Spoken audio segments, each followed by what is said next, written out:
Hello, I'm Lauren and this is my life. Welcome back to my channel. Just a recap on my last video where I went over my physical health. I went through my diet and a heap of other things. You can check that video out. I'll link it down below if you didn't get to watch it yet. But in this video, I'll be diving deeper into my diet and a couple of things I'm going to change and implement to try and help me get my energy levels back up. For a quick recap on that, I am an almost 40-year-old mother of 4. I work full time. I live in the Northern Territory in Australia, and for the last 10 months or so I've been experiencing extreme fatigue. I had my blood test done, a stool sample and a urine sample, and everything came back normal other than having vitamin C on the lower side, which I'm now supplementing for. So as a holistic wellness counsellor, nutritionist and fitness instructor, I am going to counsel myself and try and figure out why I'm so tired all the time, what I can do to change that, and I'm basically treating myself as the client. So, as I said, watch last week's video down below to see what I went through for my physical health, but this video is about my diet. I've been using sugar when I'm super tired and when I'm super stressed, and I've always done that. And I've also probably since about February, reintroduced alcohol back into my life after having a 12-month break. I think those things may have contributed to my 10-kilo weight gain over the last 12 months, but I think more likely it is stress and being in a high cortisol fight or flight / freeze state for most of that time due to life commitments and things just being really busy, work being stressful, and studying and all that crazy stuff that we do as mums and as women. So I haven't been eating food that I make myself recently, which is a rule that I do have in my house, is that I eat food that Scott, my husband, or myself makes like 90% of the time. So recently I've been going and getting takeaways, and I've been going and eating food from not very nice places, and that is definitely contributing to my lack of energy. So what I'm going to do is not restrict myself in any way, because I do believe that my body is in a state of healing now that I've come out of that fight or flight and I've moved into a more regulated nervous system. It's still a little bit unregulated, but it's more regulated than it was, but I'll go into that in another video. So it's not about reducing my calorie intake, it's about increasing my nutrient intake and balancing my blood sugar. So how I'm going to do that is I'm going to have more protein and vegetables in the morning. I'm going to do my absolute darndest to stop eating so much sugar and replace it with healthier sugars like fruits and low GI carbohydrates, because I'm not a fan of cutting out carbohydrates, especially for women, and there's lots of reasons why that is, but the biggest one is that our brain runs exclusively on glucose, and so does pretty much every cell in our body. So why would I stop eating carbohydrates? That is my personal educated opinion, and I'm going to stick with that. So I will be having more protein, whether that's eggs or a plant-based protein, because I do actually really enjoy tofu, or whether it's actual meat, like having chicken or some sort of beef, or possibly even lamb if I've got any left over, but who has leftover lamb after having a roast on a Sunday? So I'll be increasing my protein in the morning, and I'll definitely be increasing my vegetables. That will help stabilize my blood sugar until I have another meal later in the day. I'm also going to lean more towards intuitive eating. So that's not going, oh, it's 7 o'clock, I must have breakfast. Oh, now it's 10 a.m, I must have morning tea. Oh, it's now 1 p.m, I better have my lunch. It's listening to the cues of your body and its innate wisdom telling you when it's hungry and when it wants nutrients, rather than shoving food down when it actually doesn't want it. So for me, I've been observing over the last couple of months that I prefer to have my bigger meal before about 2 o'clock in the afternoon, because then going to bed after having a huge dinner, I just feel so heavy and so loaded down that I don't sleep well.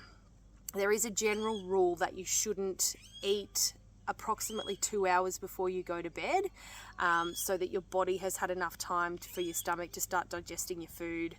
As I get older, feel like that good gap should be bigger. So for me, I'm going to have my bigger meal at around about 12:31. I work in education, so we have a lot of breaks during the day, like recess and lunch, and I'm having breakfast, having recess, having lunch, and then having something when school knocks off at the end of the day at 2:30. So I'm eating too much and at too many intervals throughout the day, which also makes you sluggish because your digestive system uses so much energy to digest that food.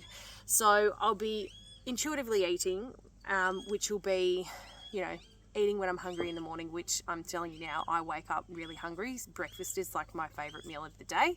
So I'll have breakfast, increase my protein and vegetable intake at breakfast time, and then I'll have my bigger meal at lunchtime at school, which is at 12:30, between 12:30 and 1, and then I'll have a very light supper rather than a dinner. I also tend to do my workouts now in the afternoon, which just works better for me. So I'll probably have a lighter meal after I do that workout, consisting of protein and carbohydrates to refeed and help restore my muscles. As mentioned in my last video, I do like to do strength training. So what I will be taking out of my diet is ultra processed, ultra palatable food, which I love. So biscuits, cakes, anything with heaps of sugar in it, ice cream, which is like my favorite thing in the whole world, and basically any shit. Like, we all know what junk is. We all know what shit food is. So I'm going to seriously minimize that because I know that it's spiking my blood sugar, and I know that it's making me tired, and I reach for it for convenience. And then you sort of have this roller coaster blood sugar level throughout the day, which you go up, you crash down, you go up, you crash down, and you just feel like shit. Not to mention it's not good for you, like in any way, and we all know it leads to type 2 diabetes in the end, and that it's just not good. So I'm going to do my darndest. It's going to be a struggle, I'm not going to lie, because I am addicted to sugar.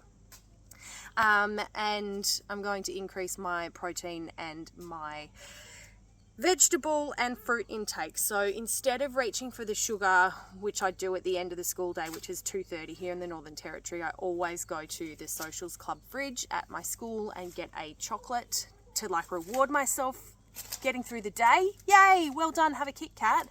I will be having fruit instead, and I'll probably throw a protein shake in there, to be honest, because that will also curb that sugar craving, and it'll stop me feeling hungrier for the rest of the afternoon and going to Woolies and buying another bag of lollies, which I do.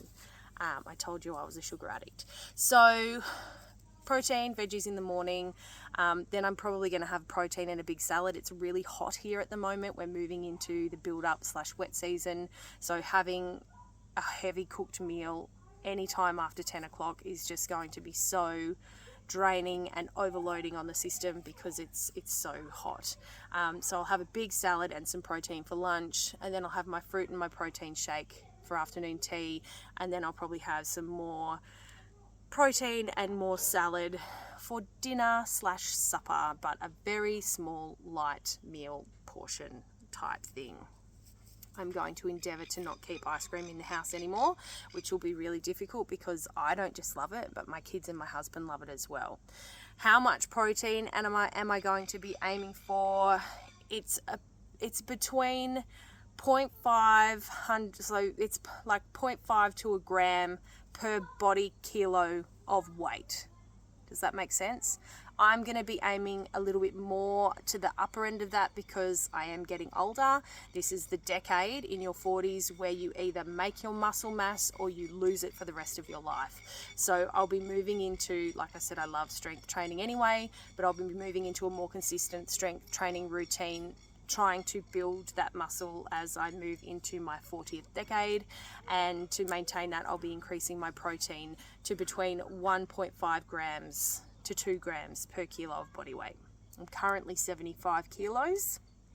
I don't care about the kilo ratio. What I do care about is the fact that I'm carrying the weight that I put on in my midsection. It's visceral fat. So that is just all around my internal organs, and that is no good for cardiovascular health at all. And there is like a huge history of people in my family having heart attacks. So to get rid of that belly fat, which you cannot spot reduce fat. Everybody comes to me and they're like, I just want to lose fat off my belly. You'll lose fat off everywhere, but I want to bring that down to a healthier range because I have put on belly fat. That's where it's gone. I've had 4 kids and I'm in my middle age, so that's where it's going to go from now on. So I do want to get rid of that belly fat, but I'm not concerned about the number on the scale. I know that as I increase my weights training, my muscle mass will increase, and so will my weight with that anyway. So I'm not really aiming for like, I'm going to lose 10 kilos by December, because that's just not realistic and it's not something that's on my radar at the moment. So really increasing the protein, really increasing the nutrient dense food. Supplements that I will be taking and have been taking for a little while now, I always have supplemented with B12. I now supplement with magnesium before I go to bed. So about an hour before I go to bed, I take magnesium, and I've been taking 2 vitamin C tablets in the morning. So that's 1,000 milligrams, but I will drop that down to 1 tablet, which will be 500 milligrams at the end of next week, because I was only told to supplement at 1,000 milligrams for 3 weeks. So I will be dropping that down at the end of next week, and I will continue to supplement with vitamin C. Why it is important to supplement with vitamin C. As I said, I live in the Northern Territory. There is a lot of fruit and vegetables grown in the Northern Territory, but the vast majority of the food is shipped here from around the rest of Australia. Australia is a really fucking big country. So by the time that fruit and veg is picked, put in a warehouse, and then put on a truck, it's probably been sitting in storage for up to 3 weeks before I get it and have it on my plate. So vitamin C is affected by heat as well. So it is diminished due to environmental factors. So by the time those fruits and vegetables get to us here in the Northern Territory, they have very little vitamin C left in them. So if you live in the vitamin C, if you live in the Northern Territory, or if you live in rural Australia, full stop, you should be having a vitamin C supplement, because it has diminished so much, because it's been probably grown in your area, picked and then trucked to a warehouse in Sydney or Melbourne or Adelaide or Perth, and then it is trucked back to you. Ridiculous. Like, ridiculous. Do yourselves a favour and try and source all your stuff locally. Get together with your neighbours and have a little co-op. Like, I'm honestly thinking about doing that up here. If I lived in Darwin, which I don't, I would be going to the markets and buying my fruits and vegetables fresh from the local growers up there. But I can't do that because I live in the middle of nowhere and it's a 300-kilometre trip to Darwin. I'm being sidetracked, but honestly, everybody should be supplementing with vitamin C. It's so important for our immune health. It's really important for our cardiovascular health, as in the integrity of our vascular system, like the actual structure of our veins and things like that. Do yourself a favour, get some vitamin C so you don't get the scurvy. But that's honestly it. That's all I supplement with, and that's all I intend on supplementing with, because that's all I feel I need. The magnesium really helps me with my sleep, and everybody should be supplementing with B12 as well, because if you're eating grain-fed meat that's been finished on grain or even completely fed on grain, it's got no B12 in it.